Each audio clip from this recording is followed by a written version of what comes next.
Olá, queridos, bem-vindos à paz do Senhor Jesus.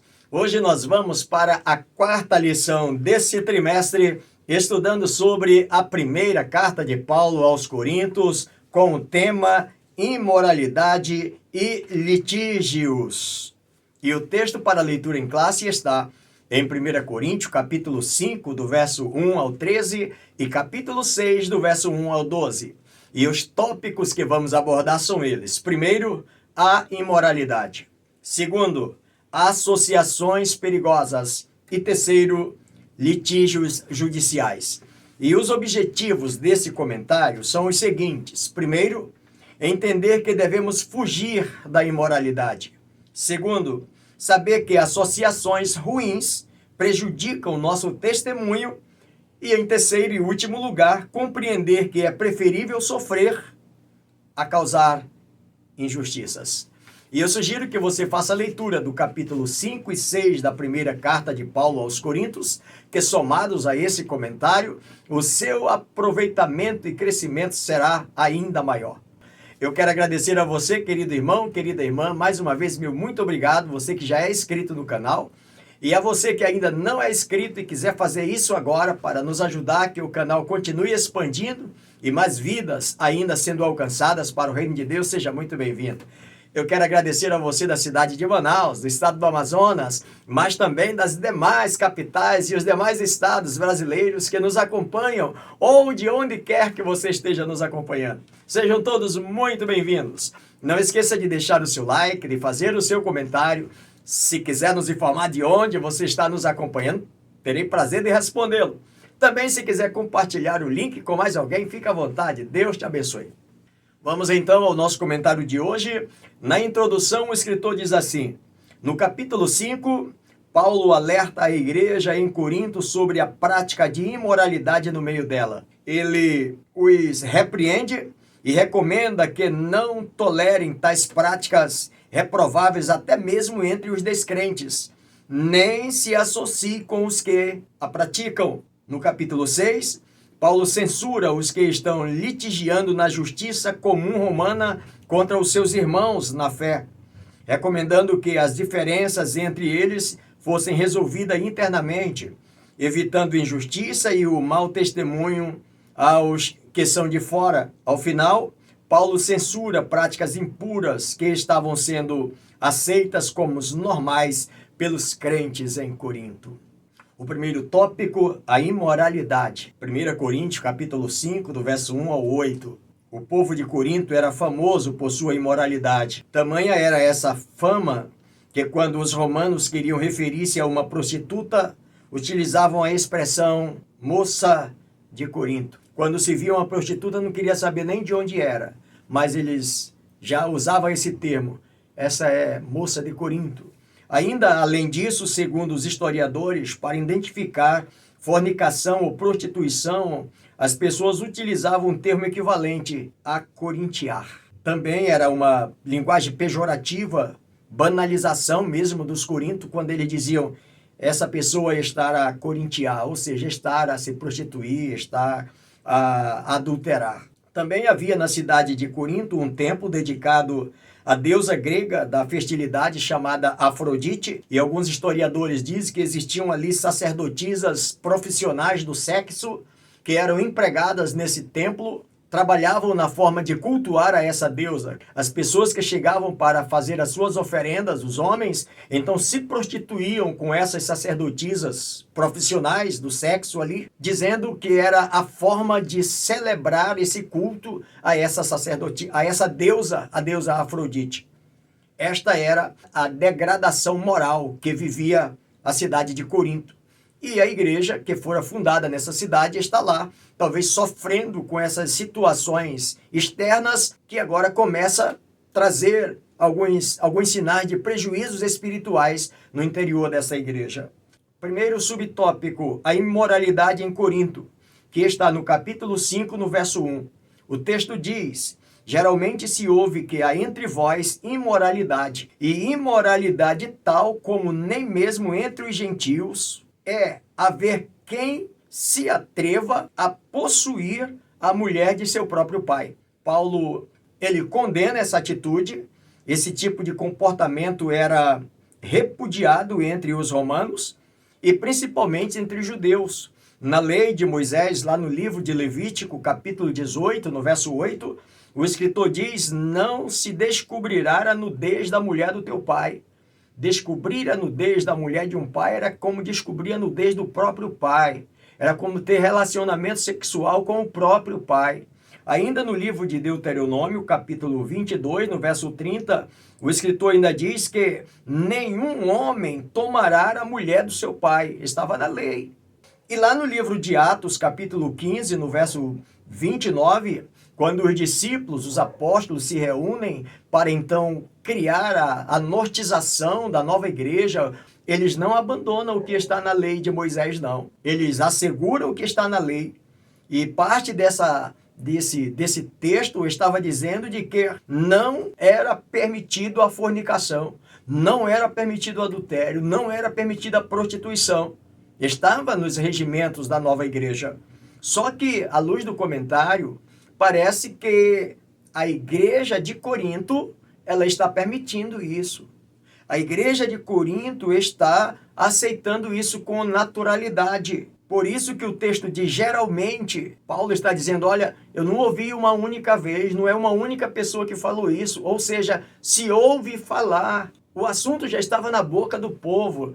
Os romanos agora já estavam olhando para a igreja de Corinto também em completo descaso para ela.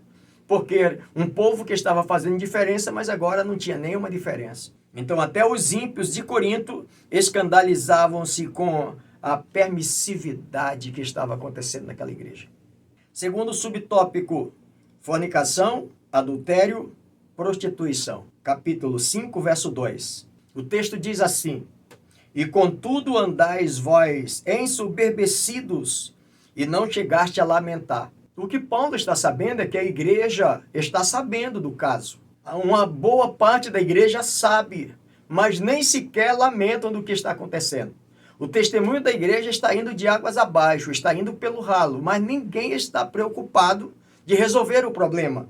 Por isso que Paulo adverte que essa situação deveria ser lamentada pela igreja. A igreja deveria lamentar isso, o que está acontecendo.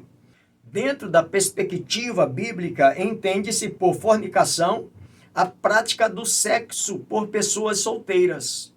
Já o adultério, a prática sexual ilícita envolvendo pessoas casadas. Esta eram as situações que existiam na igreja. Tanto a prática da fornicação, quanto a prática do adultério, mas Paulo ainda vai falar de um outro assunto. Os que vivem na prática de tais atos deveriam ser retirados do meio dos irmãos. Paulo vai ser muito enfático, dizer, estas pessoas que estão vivendo desta forma devem ser retiradas do meio da comunidade cristã, do meio dos irmãos.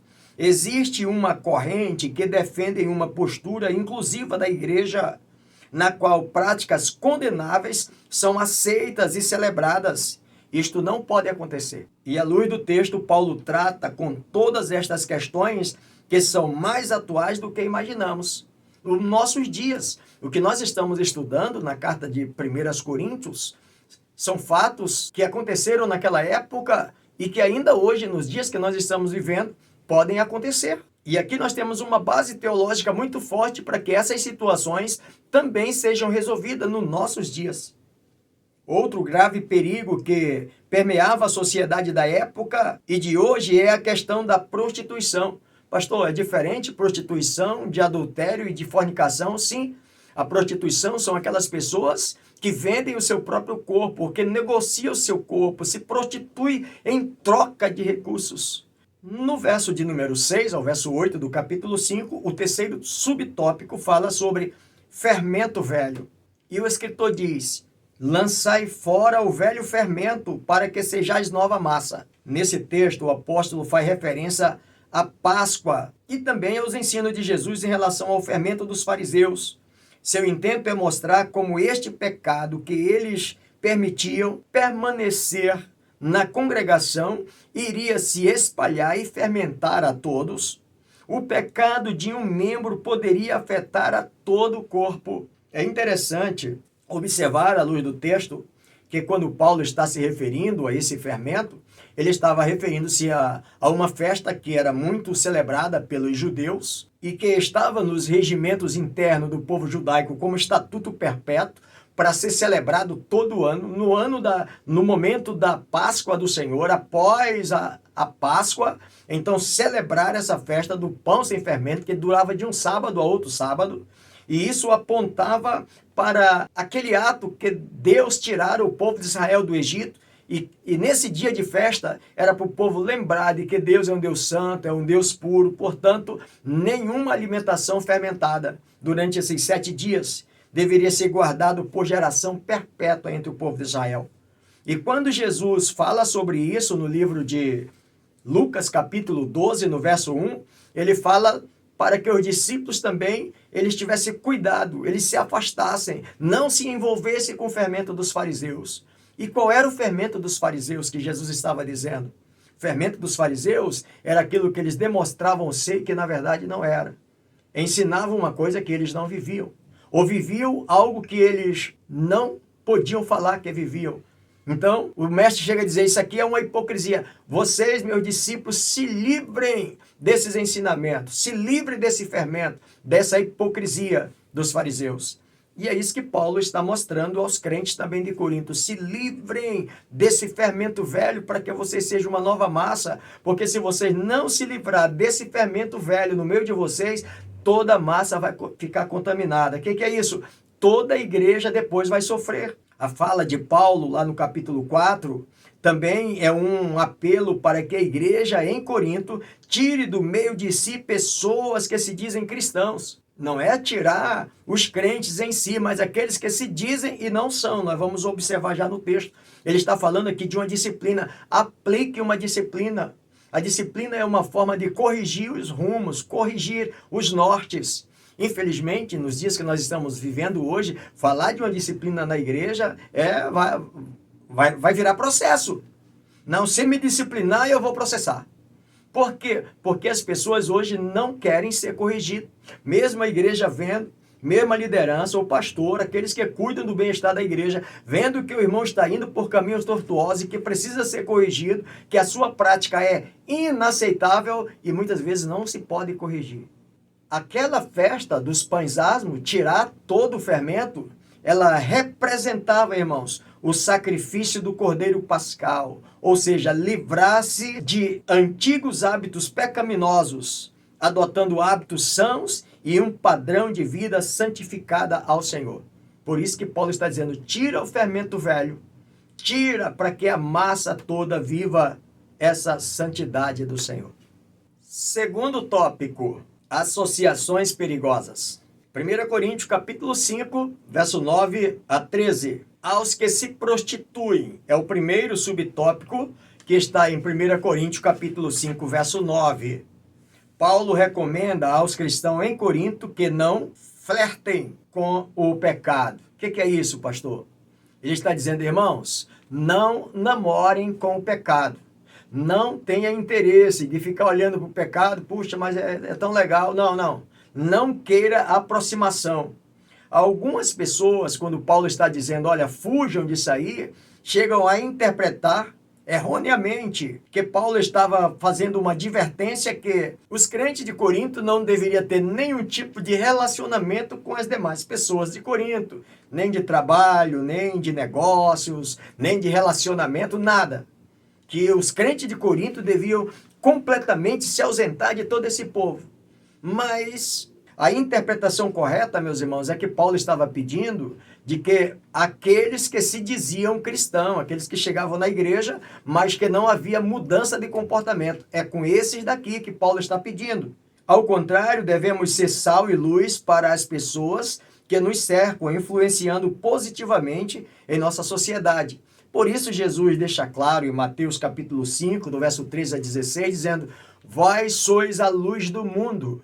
E não se pode esconder uma cidade edificada sobre um monte, nem acender uma candeia e colocar debaixo do alqueire. Vocês precisam estar no velador para iluminar todos quantos estão à volta de vocês. Esse é o testemunho de Jesus. A igreja é salva, é tirada das trevas para o reino da sua maravilhosa luz, não para ser influenciada pelo pecado, mas para influenciar as pessoas a abandonarem o pecado e voltar-se para Jesus. Como sal, da mesma forma, vocês são colocados como sal, que vão dar sabor, esse poder do evangelho que há em vocês, trazer sabor de vida saudável às pessoas à sua volta. Então, não é sair do meio das pessoas, mas no meio aonde nós formos inseridos, influenciar as pessoas com a presença de Deus. Segundo subtópico, aos que se dizem irmãos. Aqui Paulo vai ao ponto. Paulo vai focar agora no problema. Verso de número 11 do capítulo 5. Mas agora vos escrevo que não vos associeis com alguém que... Escuta, dizendo-se irmãos, for impuro, ou avarento, ou idólatra, ou maldizente, ou beberrão, ou roubador. Ah, sim, então com esses aqui que estão na igreja vivendo desta forma. Pastor, e tem pessoas na igreja vivendo assim? Eu espero que na igreja aí do meu irmão, da minha irmã que está me assistindo agora, que vai dar aula aí para os seus alunos, não tenha. Mas se tiver, essas pessoas precisam ser corrigida. E quem é que vai corrigir? A palavra de Deus através de mim e de você. Ensinar o irmão, ajudar para que ele seja corrigido. Então essa pessoa está enganando-se a si próprio, dizendo que é crente, dizendo que é servo de Deus, mas vivendo nessas práticas. Aí Paulo está dizendo, olha, com esses daí vocês não devam ter relacionamento com eles não. Na trajetória cristã, há muitos que entram na igreja, mas se recusam veementemente a abandonar práticas condenáveis e incompatíveis com o evangelho. Eu quero estar na igreja porque eu me sinto bem, é tão bom estar entre os crentes, os momentos dos cultos são momentos tão bons, mas ele não quer viver a prática do evangelho, ele tem resistência às mudanças espirituais. Esses são os que dizem irmãos, mas na verdade não são. O texto ainda diz mais, essas pessoas militam para que a igreja mude seus valores e passe a aceitar certas práticas como normais em seus meios. Destes, Paulo recomenda distância ainda mais severa. Quando existe na igreja um crente querendo que a igreja mude os padrões para ser igual ao seu padrão, se adequar a ele, irmãos, nós estamos vivendo isso. Pessoas que às vezes querem que a igreja santa do Senhor Jesus mude o seu padrão de santidade, de fidelidade, de ensinamento da palavra de Deus para se adequar a determinados padrões que querem influenciar dentro da igreja. Meus irmãos, aí Paulo está dizendo, olha, com esses daí, ainda a exigência mais severa, não se juntem a eles. Não o aceites. Mudança de curso e arrependimento são condições inegociáveis para que o reino de Deus se estabeleça. É o que Jesus pregou, Marcos relatou no capítulo 1, no verso 5, arrependimento e crer no poder do evangelho, na palavra de Deus. Se não tiver arrependimento e crer que o que a palavra de Deus está exigindo para nós é verdade, então não existe nenhuma possibilidade dessa pessoa permanecer no evangelho. A igreja é uma comunidade de pessoas chamadas para fora. Para fora da onde, pastor? Para fora do pecado, para deixar o pecado e viver os ensinamentos através do evangelho ensinado por Jesus Cristo. No livro de Mateus, capítulo 10, verso 33 ao verso 39, Jesus também ele foi muito contundente quando ele fala sobre isso. De que, independentemente, meus irmãos, que seja o parente mais chegado, o parente mais próximo, ou quem sabe aquela pessoa mais bem-sucedida na comunidade e que quer transformar a igreja para viver com as suas ideias humanas, o Senhor Jesus deixa claro de que não tem negócio com essas pessoas. Pode ser do mais próximo vínculo familiar. A igreja tem que se levantar e dizer não ao pecado. É o que está registrado no texto. Terceiro subtópico, afastando o malfeitor. 1 Coríntios capítulo 5, verso 12, verso 13.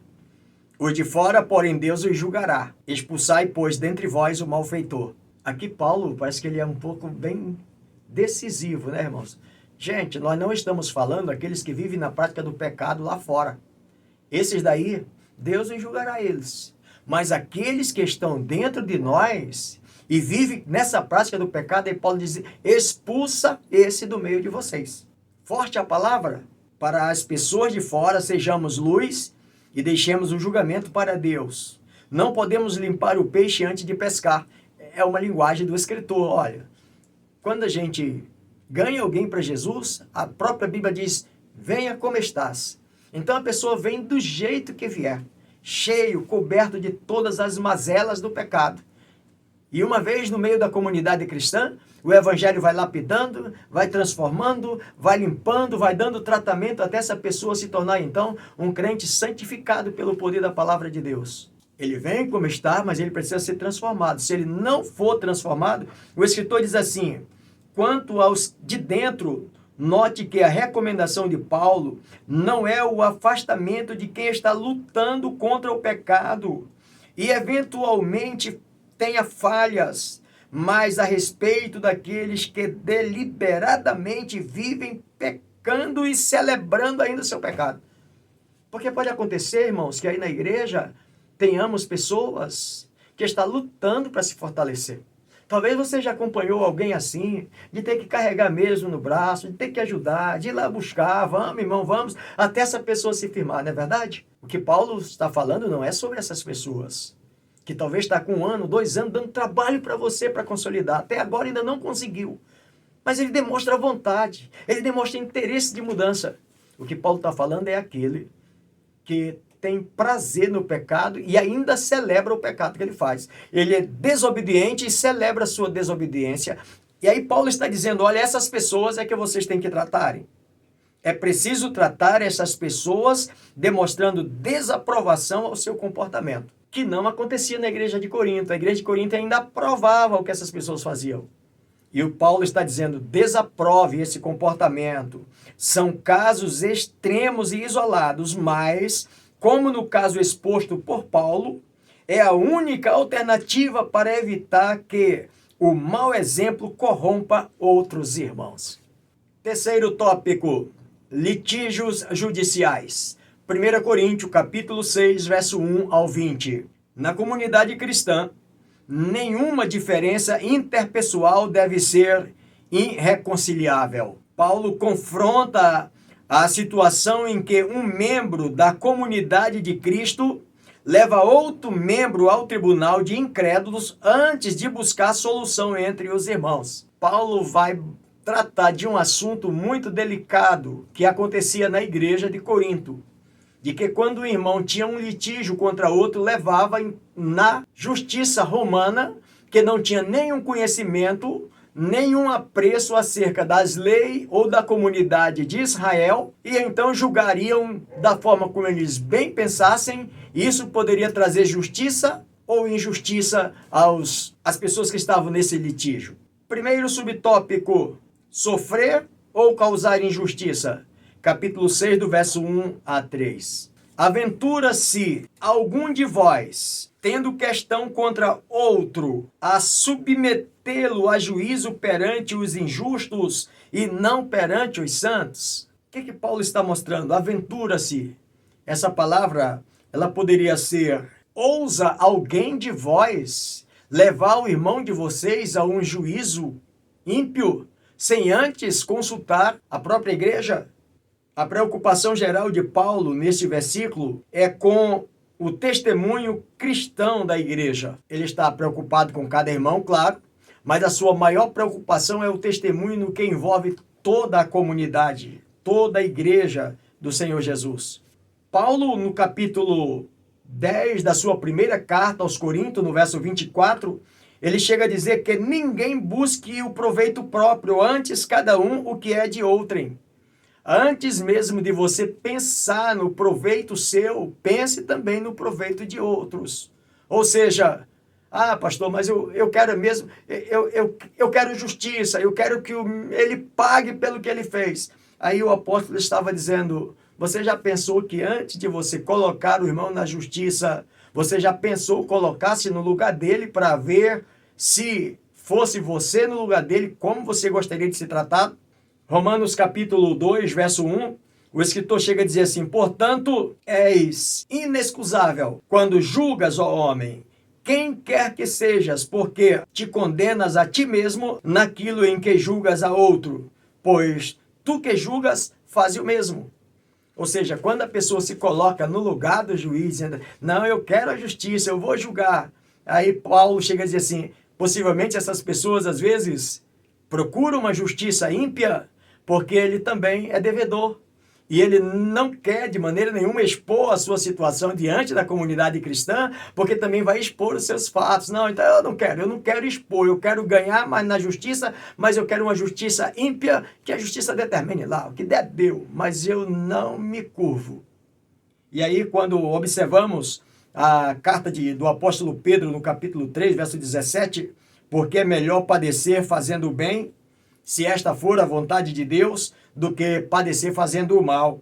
No verso 18 do capítulo 3 da primeira epístola de Pedro, ele diz assim, porque Cristo assim o fez, padecendo o justo pelo pecador. E aqui nós observamos nesse texto a extensão da crise de testemunho dos coríntios é salientada ainda mais por preferirem resolver suas contendas através de meios seculares e não através da própria igreja.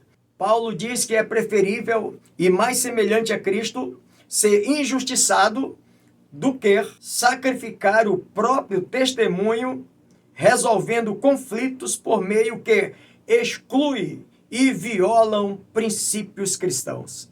É aqui que Paulo chama a atenção que uma caminhada cristã mais profunda permite que o poder do Espírito volte a ser visível. Segundo subtópico, capítulo 6, verso 4 ao verso 8. Quando recorrer ao judiciário? A pergunta que sempre se faz é, os cristãos podem contender uns contra os outros em processos judiciais?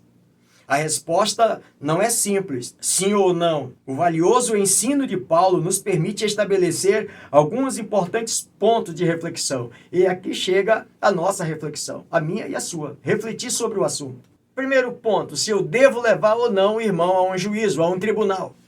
Ele está dizendo o seguinte, a igreja pode resolver o desentendimento entre os irmãos? Claro que pode. Irmãos, a palavra de Deus diz que a igreja há de julgar as nações. A igreja há de julgar os anjos caídos. Se a igreja há de julgar as nações, os anjos que se rebelaram contra Deus, porque a igreja não tem condições de julgar um litígio entre os irmãos. Um assunto que está lá, talvez envolvendo dinheiro, envolvendo negócio, envolvendo contrato, envolvendo alguma coisa. Segundo ponto, existe alguma forma de a questão ser mediada fora do judiciário? Existe. A igreja, o que Jesus disse? Chama o teu irmão, resolve. Se não resolver, chama outro para servir de testemunha. Não resolveu, chama a igreja. Aí sim, se não conseguir, aí tudo bem. Terceiro lugar, um processo judicial prejudicará o testemunho dos litigantes, levando à conclusão de que Cristo não faz diferença nas suas vidas? Lá diante da justiça, da calorosa, quem sabe, discussão judicial, essa discussão vai trazer algum benefício à comunidade cristã ou vai trazer malefícios? É isso que Paulo queria mostrar. Vocês vão para a justiça. E como é que fica o testemunho de Cristo? Como fica o testemunho na vida de vocês? Há alguma diferença nisso? Quarto ponto, a parte que se afirma vitimada já refletiu sobre a alternativa de assumir a perda e sofrer o prejuízo? Ah, pastor, eu não quero sofrer prejuízo. Mas você já pensou o que Jesus sofreu, que não tinha nada a ver com o seu pecado? E ele lá na cruz, ele diz assim, Pai, perdoa. Em quinto e último lugar, o objetivo é vencer uma simples disputa individual ou resolver uma questão mais ampla a fim de promover a paz, a unidade ou mesmo a proteção de outras pessoas. Qual é o objetivo desse litígio? Ah, pastor, o objetivo é que a gente viva em paz. É a justiça comum que tem que resolver ou é a igreja? Ah, é a igreja. É a igreja que promove a paz, irmão. E quando se pensa no litígio, pode estar pensando que esse litígio não está trazendo promoção da paz no meio da igreja, mas sim trazendo esse desconforto no reino de Deus. De acordo com o ensino bíblico, é preferível abrir mão de direitos ou sofrer injustiça a cometer injustiça contra um irmão em Cristo ou expor a igreja do Senhor Jesus. Só Em última instância, a depender da situação e após esgotada todas as possibilidades cristãs, é que se poderia cogitar a justiça humana. Até porque cujo acesso é reconhecidamente um direito na sociedade.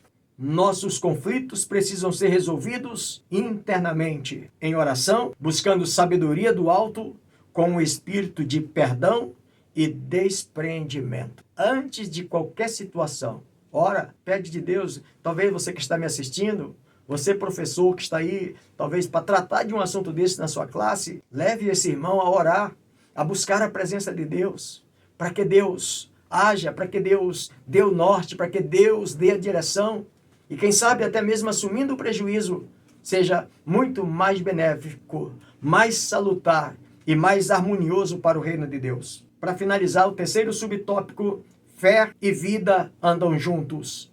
Verso de número 20 do capítulo 6.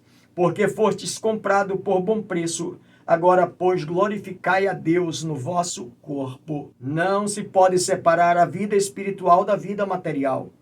Paulo conclui dizendo que o Espírito Santo habita em nosso corpo, no verso 19 desse capítulo 6. E dá 2 conselhos para a igreja. Primeiro conselho é fugir da impureza, no verso 18. Em relação às tentações sexuais, a Bíblia simplesmente manda fugir. Fugir! É um erro, meus irmãos, pensar que você conhece seus limites e sabe até onde pode ir e quando deve parar. É um erro pensar nisso. A mesma Bíblia que nos manda resistir ao diabo, manda-nos fugir da impureza. O segundo conselho do apóstolo Paulo é o seguinte: agora, pois, glorificai a Deus no vosso corpo. E glorificar a Deus no nosso corpo, irmãos, é em todas as áreas da nossa vida. Fugindo da prostituição, fugindo da fornicação, fugindo do adultério, fugindo do mau testemunho, fugindo do nosso comportamento que comprometa o reino de Deus, fugindo do nosso comportamento até mesmo diante dos nossos irmãos, quando tivermos que tratar dessas situações, para que o nome do Senhor continue sendo exaltado no meio da comunidade. Glorificamos a Deus no nosso corpo quando entendemos que este é o templo de Deus e que não deve ser associado à imoralidade. Glorificamos a Deus no nosso corpo quando empregamos nossas forças, energias, dons e talentos para servirmos ao Senhor, fazendo a sua vontade. Eu concluo o comentário de hoje com a aplicação pessoal do nosso comentarista, quando ele diz assim: a igreja de Cristo na terra deve ficar afastada do pecado e não dos pecadores. Que Deus em Cristo Jesus nos abençoe. Espero poder ter contribuído com você mais uma vez nesse comentário. E se Deus assim os permitir, nós estaremos juntos para a próxima aula, para o próximo comentário. Até lá, se o Senhor Deus assim nos permitir. Em nome de Jesus.